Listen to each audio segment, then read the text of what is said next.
Des entraîneurs ivoiriens racontent leurs conditions très précaires alors que le CHAN mis en place pour développer les championnats nationaux en Afrique bat son plein en Algérie, en Côte d'Ivoire. Les entraîneurs sont très loin de vivre de leur métier. Plusieurs d'entre eux sont dans des conditions précaires. Ils n'ont pas de contrat pour et sont mal payés. Il n'y a pas que les footballeurs du championnat ivoirien qui sont exploités par les clubs. Les entraîneurs subissent eux aussi la loi des dirigeants. Depuis le début de la saison 20, 22, 20, 23, 5 entraîneurs ont déjà été virés en pleine saison de Ligue 1. Il s'agit de Yaya Koné de l'ES Bafing, Sékou Fofana du CO Korogo, Jani Tarek et Bethlef Fakri du FC San Pedro et Oussou Israël du stade d'Abidjan. Avant eux, Mori Boudo avait été évincé de l'USC Bassam avant le début du présent championnat de Côte d'Ivoire. Pour tous ces coachs, on pointe du doigt les mauvais résultats en oubliant que souvent les moyens ne suivent jamais les ambitions qu'on leur demande d'atteindre. Pas de contrat signé pour la plupart des entraîneurs, il n'y a pas de contrat signé,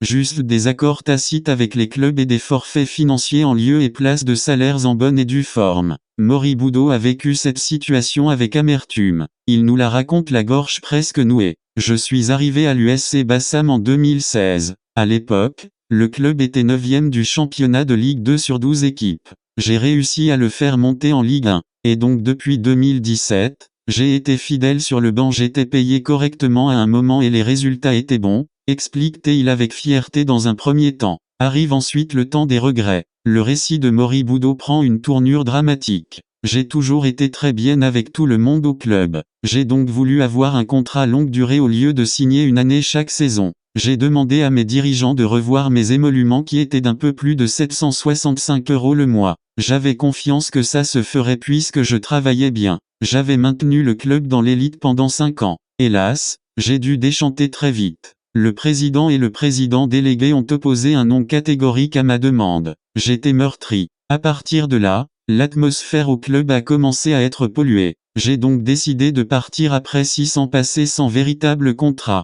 J'ai compris qu'on me donnait juste un an de contrat renouvelable chaque saison pour pouvoir me virer sans payer d'indemnité conséquente, se désole-t-il. Les présidents divisent pour mieux régner, peu solidaires. Les entraîneurs subissent pour la plupart la politique du diviser pour mieux régner. En effet, certains ne se gênent pas pour prendre les salaires jugés insignifiants par d'autres. La corporation n'avance pas parce que quand tu refuses par exemple de prendre 358 € comme salaire, derrière toi un collègue passe et le prend. Les présidents de clubs jouent donc sur la désunion des coachs pour les berner ou les traiter comme des moins que rien, assure un technicien actuellement en poste en Ligue 1 et qui a voulu garder l'anonymat. Un syndicat des entraîneurs en gestation. La situation difficile que vivent les entraîneurs ivoiriens, habitués pour beaucoup à la précarité, ne date pas d'aujourd'hui, mais de plus en plus de voix s'élèvent pour faire barrage au mauvais traitement dont ils sont victimes. À ce sujet, Kouadio Georges, ex-patron du staff des éléphants locaux, a décidé de créer un syndicat.